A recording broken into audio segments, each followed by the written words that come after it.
नमस्कार। आयुर्वेद दर्शिका में आपका स्वागत है। मैं हूँ वैद्य ममता मौर्य और आज का मैं जो टॉपिक लेके आई हूँ वो है ऑस्टियोआर्थराइटिस, जिसे आयुर्वेद में संधिगत वात कहते हैं। तो संधिगत वात का मतलब ही हो गया कि संधियों में वात की वृद्धि होना। तो हमें ज़्यादातर लोगों को ये चीज़ पता है कि हमारा शरीर जो है वात पित्त कफ तीनों से मिलकर बना है। अगर ये संतुलित अवस्था में रहे तो हमारा शरीर स्वस्थ होता है, परंतु अगर ये इसमें से कोई भी एक ज़्यादा बढ़ता है तो हमारे शरीर में धीरे धीरे रोग होने लगते हैं। तो इसमें जब हम अर्थराइटिस की बात करते हैं, ऑस्टियोआर्थराइटिस की, जो एज के साथ धीरे धीरे ये बढ़ता है, तो कारण क्या है कि जैसे हमारी एज होती है, एक बाल्यावस्था होती है, युवा अवस्था है और वृद्धावस्था। तो बाल्यावस्था में क्या होता है कि नेचुरल तरीके से कफ का प्रकोप ज़्यादा होता है, युवा अवस्था में पित्त का प्रकोप ज़्यादा होता है और वृद्धावस्था में वात का प्रकोप ज़्यादा होता है नेचुरल तरीके से। लेकिन अगर हम वृद्धावस्था में आने के बाद जो नेचुरली हमारे शरीर में वात बढ़ रहा है, उसके बाद भी अगर हम खाने पीने वाली चीज़ों में, रहने सहने वाली चीज़ों में हम ऐसा करते हैं जिसके कारण से वात और बढ़ा रहे हैं, तो ये धीरे धीरे जाके हमारे संधियों के रोग हो जाते हैं, जॉइंट्स पेन होने लगता है।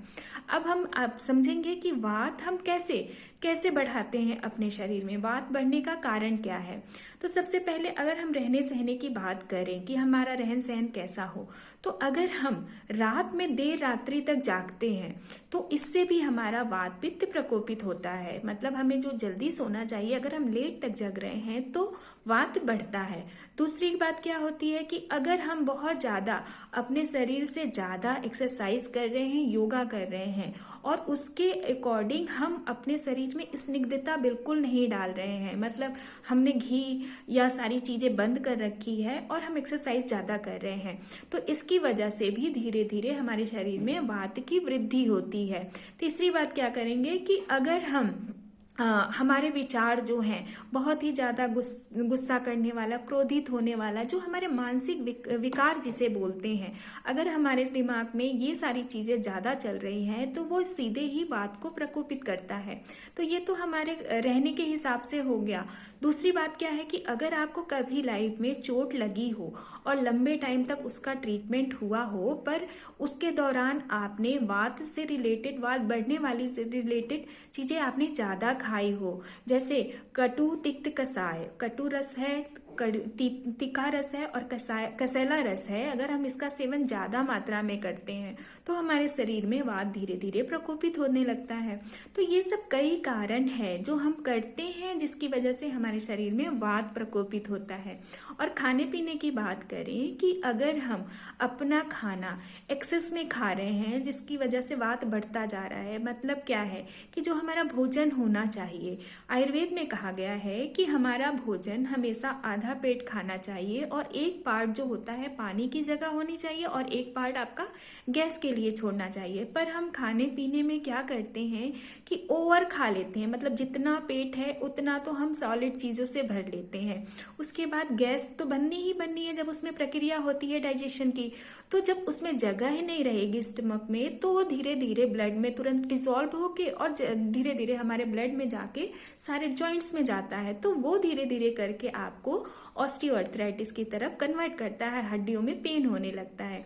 तो हमें ध्यान देना है कि खाने में भी हम ध्यान देंगे कि ओवर डाइटिंग नहीं करेंगे, कि बहुत ज़्यादा पेट भर के नहीं खाना है या बिल्कुल नहीं खाना है, आपको सामान्य खाना खाना है।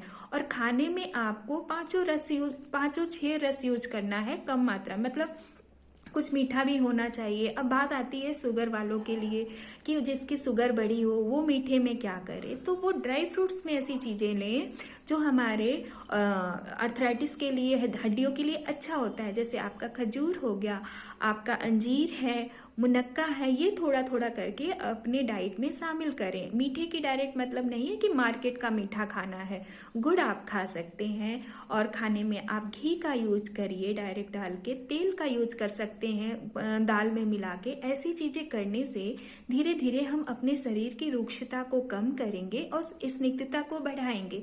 जैसे जैसे हमारे शरीर में स्निग्धता बढ़ेगी हमारा वात दोष कम होगा।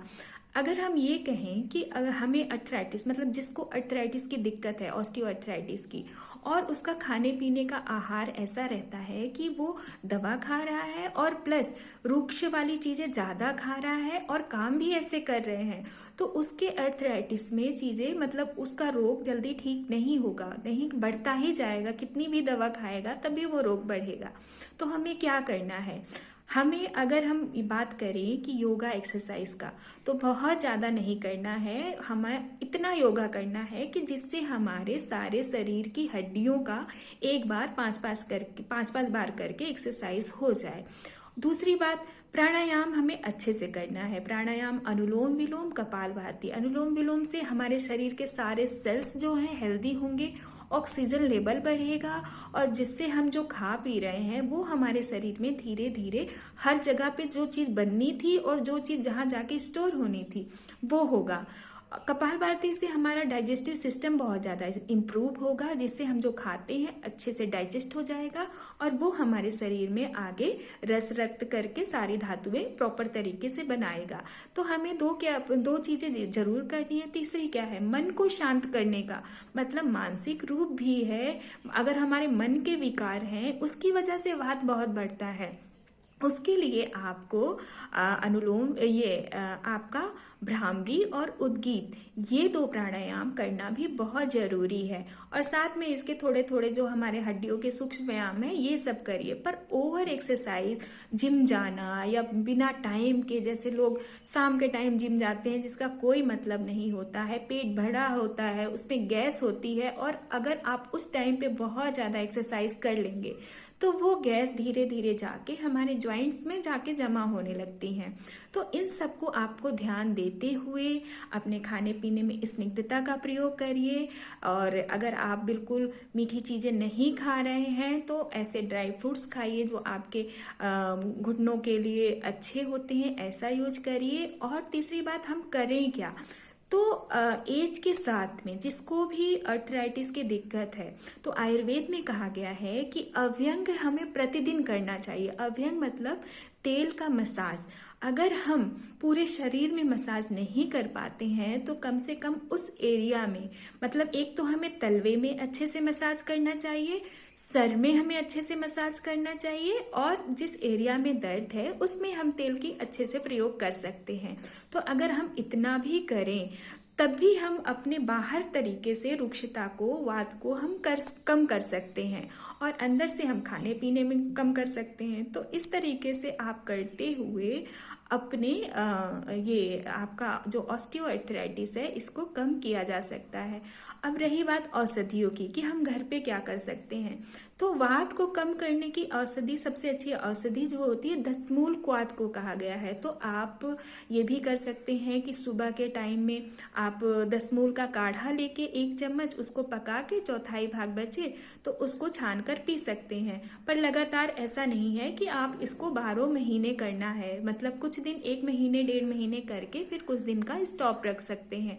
और खाने पीने में आप अलग से तेल वाली चीज़ें, मतलब तेल में तली हुई चीज़ें, ये आपको फ़ायदा नहीं करेगा, ये आपका तो कोलेस्ट्रॉल बढ़ाएगा।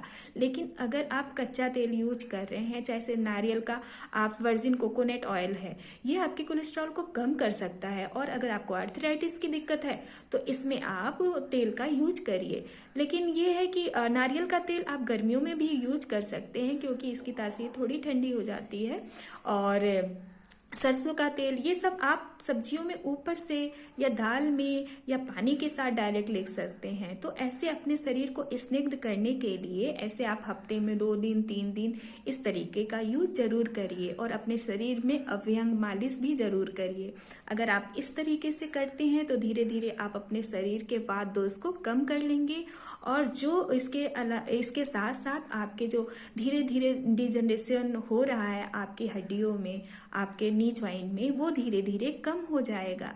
तो बाकी इसके अलावा जैसे बहुत ज़्यादा पेन है, दर्द है, तो आप किसी वैद्य की सलाह से उसके अकॉर्डिंग आप दवा लीजिए, क्योंकि दवा इसमें बताना सबके लिए सही नहीं होता है कि एक ही दवा हर किसी पे काम करे। दवा हमें देना पड़ता है कि उसकी जो भी पेशेंट है उसकी प्रकृति कैसी है, उसका एज कैसा है, वो रहने सहने में क्या करता है, उसके अकॉर्डिंग हमें दवा बतानी होती है। अगर हम कॉमन दवा बता देते हैं तो शायद वो हर किसी को सूट ना करे, तो उसके लिए आप किसी भी वैद्य से परामर्श करके ही दवा लीजिए, वो ज़्यादा अच्छा रहता है।